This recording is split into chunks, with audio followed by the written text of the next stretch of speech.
Find History is a service designed to provide information about objects, records, photos, and lots more that the State Historical Society of North Dakota preserves.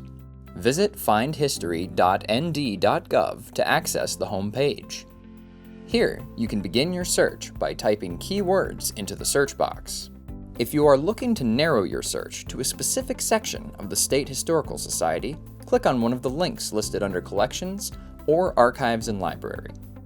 AEM is for Museum Collections, SA is for State Archives, and AHP is for Archaeology and Historic Preservation.